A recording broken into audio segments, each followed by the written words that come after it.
બાજવાના આંબેડકર નગરમાં રહેતી પાયલબેનનો આપઘાત કર્યો. વિપક્ષના પરિવારનો આક્ષેપ, હત્યા કરવામાં આવી. વડોદરાના બાજવા ગામમાં લવ મેરેજ કરીને રહેતા પાયલબેન મળતી માહિતી પ્રમાણે પાયલબેન પોતાના ઘરમાં ફાંસો ખાઈ ગયેલ હાલતમાં હતા. ત્યારબાદ પરિવાર દ્વારા વિપક્ષની જાણ કરવામાં આવી હતી, પરંતુ મૃતદેહને પોસ્ટમોર્ટમ કરવા માટે બાજવા સામૂહિક આરોગ્ય કેન્દ્રમાં લેવામાં આવ્યો હતો. ત્યારબાદ પરિવાર દ્વારા કહેવામાં આવ્યું હતું કે દીકરીને બાળક ન થતા હતા અને વારંવાર પરેશાન કરવામાં આવતી હતી. જવાહરનગર પોલીસ દ્વારા તપાસ હાથ ધરવામાં આવી. હાલ પોલીસ કાફલો બાજવા સરકારી હોસ્પિટલે કાયદો વ્યવસ્થા જળવાઈ રહે તે માટે ગોઠવી દેવામાં આવ્યો હતો. હાલ પોસ્ટમોર્ટમ અર્થે બાજવાથી સયાજી હોસ્પિટલમાં મૃતદેહને લઈ જવામાં આવ્યો હતો. પોસ્ટમોર્ટમ રિપોર્ટ બાદ જ ખબર પડશે કે હત્યા કે આત્મહત્યા.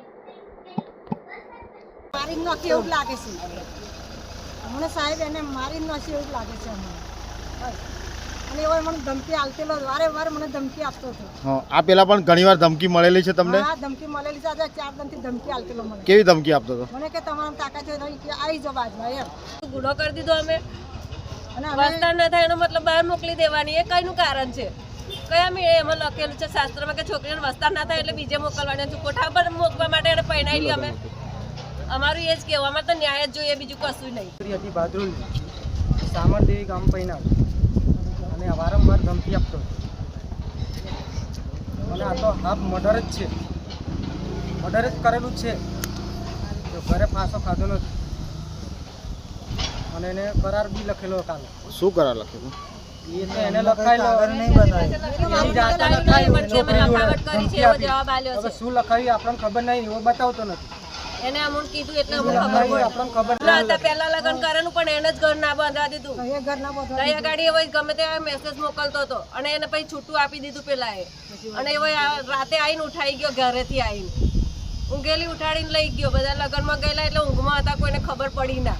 શું સમગ્ર ઘટના હતી અને જેવી રીતે આક્ષેપ છે કે ફાંસી નથી ખાધી, મારી નાખી છે, શું સમગ્ર ઘટનામાં શું કહેવા માંગો તમે? મારું તો એટલું જ કહેવું છે સાહેબ, આ કંઈ ફાંસી ખાધી નથી, ફાંસી આપવામાં ગઈ છે. ફાંસી ખાધી હોય ને તો અહીં નીચે ગળા હોય, અહીં ના હોય, અહીં ઘોઘડે ના હોય, એટલે ઉપર ના હોય. એટલે કાયદેસર રસી લઈ અને આ લોકોએ ખેંચીને પહેલી મારી નાખી અને પછી એને લટકાવી દીધી. અમારું તો એ જ કહેવાનું છે કે ખરેખર આ લોકોને આ છોકરીને મારી નાખી અને વસ્તાર નતા થતા એના કારણે આ લોકો એવું કે એને વિદેશ મોકલવાની છે, એને વસ્તાર કરવા માટે. એટલે ભાઈ આ ધંધા કરતો તો હવે અમારું તો કહેવું એવું છે કે અમારે તો પોલીસને બી કહેવું એવું છે કે ભાઈ આ વ્યક્તિ આવા ધંધા કરાવતો હતો બીજાની જોડે, તો આ વિદેશ મોકલે આ છોકરીને. તને વસ્તાર ના થાય તો વિદેશ મોકલવાની એ છોકરીને, છોકરીને એના પિયર મોકલવાની હોય, કંઈને વિદેશ ના મોકલવાની, એના મા બાપને સોંપી દેવી હતી. તારા ઘરે વસ્તાર ના થાય તો એના મા બાપને સોંપી દેવી હતી. અને અમને જાણ થઈ એટલે અમે અમારા પડોશી છે અને પહેલાં અમારા કિશનવાડીમાં જ રહેતા હતા, આ છોકરી અમારે જ મોટી થઈ ગઈ એટલે હું મારા વિસ્તારના છે. અને આ છોકરીને પહેલી પરણાવીને તો બી અમે પરણાવી છે, એટલે અમે એના પડોશી છે ને અમે એમના લાગણી પૂર્વક વ્યક્તિ છે. અને આ લોકો ધમકી આપે, તમે કેવા બાજવામાં આવો છો, એટલે ભાઈ અમે આ બાજવા આવ્યા, મારો મારવા હોય તો અમે આ ઉપાડે. તમે કેવા સંસ્કાર, તમે જ્યારે ત્યાં દીકરીને જોઈ કેવી પરિસ્થિતિ હતી અને તમને શું લાગ્યું? મને તો એક જ પરિસ્થિતિ થઈ કે એના આજુબાજુ કંઈ મારી નથી, મારી નહીં એટલે દેખાવા પૂરતી. ત્યારે દોરેથી ખેંચીને જેને મારી નાખી હોય તો પછી આજુબાજુ મારવાની એને જરૂરી શું હોય? એટલે અમારી તો શંકા એ જ છે કે ખરેખર આ છોકરીને મારી નાખી. અને પરિવારને શું ધમકી મળી રહી છે? હા, એમના પરિવારને ધમકી આપે છે. શું આપે છે? કે તમે કેવી બાજવા આવો સહી ગાડી લેવા, મેં તમને બતાવું. એના ઘરવાળો, એના સગા સંબંધી, એની બેન વકીલ છે એટલે એની વકીલ છોડાઈ લેશે. અને પોલીસે અત્યાર સુધીમાં કોઈની ધરપકડ કરી ખરા? ના, કોઈની ધરપકડ નથી. હવે તમારી પોલીસ પાસે શું માંગ છે? અમારે તો એમને સજા થવી જોઈએ, મારવા વાળાને કાયદેસર સજા થવી જોઈએ. આ હત્યા છે, કોઈ આ મારે ફાંસી નથી ખાધી, એની હત્યા કરવામાં આવી છે. અમારું કેવું એક જ છે સાહેબ, આ કંઈ ફાંસી ખાધી નથી, ફાંસી આપવામાં ગઈ છે. ફાંસી ખાધી હોય ને તો અહીં નીચે ગળા હોય, અહીં ના હોય, અહીં ઘોઘડે ના હોય, એટલે ઉપર ના હોય. એટલે કાયદેસર રસી લઈ અને આ લોકોએ ખેંચીને પહેલી મારી નાખી અને પછી એને લટકાવી દીધી.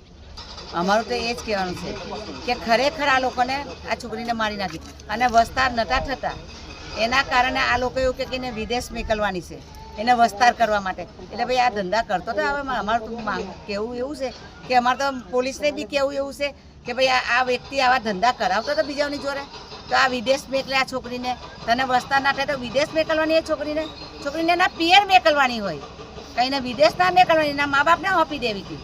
તારા ઘરે વસ્તા ના થાય તો એના મા બાપને સોંપી દેવી હતી.